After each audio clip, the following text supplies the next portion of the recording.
Бүгд найрамдах Солонгос улсын Кёнгийн аймгийн иргэдийн төлөөлөгчдийн хурал Дархуул аймгийн иргэдийн хурал хооронд найрсаг харилцаа тогтоосны 11 жилийн огтон бүгд найрамдах Солонгос улсын Кёнгийн аймгийн иргэдийн төлөөлөгчдийн хурлаас тусгай тоногдлол бүхий түргэн тасламжийн 3 автомашин хандсны нэгийг Дархуул аймгийн зэвсэг түвшний 330 дугаар ангид хүлээлгэн өглөө. Зэвсэг түвшний 330 дугаар ангид энэхүү автомашиныг өөрсдийн эрүүл мэндийн төвд шилжүүллээ. Түргэн тасламжийн автомашинтай босноор тус ангид ажилладаг 470 гаруй албан хаагчдад хүрэх эрүүл мэндийн үйлчилгээний хүртээмж сайжирч байна.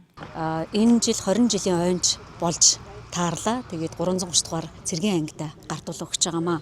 За энэ анги нэгтгэл бол өөрийн гэсэн эмнэлэгтэй 20 хүртэлх орон тоотой эмч мэрэгжилтнүүд ажиллах юм хүчин чадал бүхий өөрийн баазтай. Тэгээд одоо бол 7 хүний бүрэлдэхүүнтэйгээр ажиллаж байна. Энэ анги нэгтгэлийн албаагчд бол 470-80 хүн байгаа. За ар гэрийн ингээд нэмээд бодох юм бол 1000 хол гараад явна.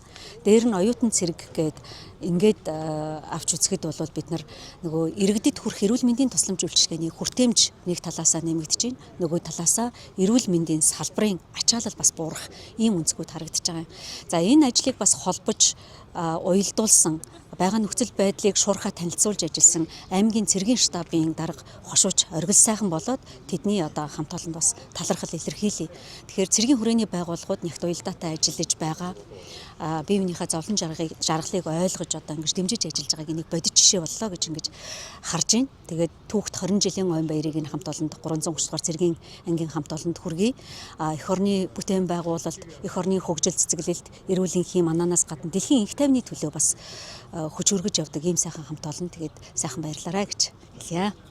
Манай эрүүл мэндийн төвөнд нийт 13 ажилтнтай. Яг одоогоор бол 8 ажилтан албаагч үүрэг гүйцэтгэж байна. Одоо 2 эмч ажиллаж байгаа гэсэн үг надтай нийлээд. Манай эмнэлгийн боломж нь гэвэл нийтдээ 8-9 ор дэлгэх боломжтой. Гамшиг ослын үед юм уу ямар нэгэн аюул асуулт тохиолдсон үед. Одоогоор бол 4-5 ор дэлгэцэн эмнэлгийн өдөр тутмын үйл ажиллагаагаа явуулж байна. Өгний машинтай болсноор бидний нөгөө эмнэлгийн болон цэргийн албаагч гэх хосолсон хос тангарахтай бидний хувьд бол бэлэн байдал нэгдүгээрт маш өндөр зэрэглэлээр хангагдаж байна. Үүнд нь маш их баярлж байна. Тэгээд эмнэлгийн анхан шатны тусламж үйлчилгээний маань чанар хүртээмж дээшлээд нэгдүгээр цэргийн албаагчдын биеийн байдалд яаралтай цаг алдахгүй тусламж үзүүлэх болсондоо баяртай байна. Ийхүү 2 аймгийн иргэдийн төлөөлөгчдийн хурлын хамтын ажиллагааны хүрээнд Кёнгийн аймгаас 2 галын машин, 13 түргэн тусламжийн автомашиныг манай аймгийн эрүүл мэнд онцгой байдлын газар Ахмадын хөгжлийн төв зэвсэг түвшний 330 дугаар ангид хандивлаа өглөө.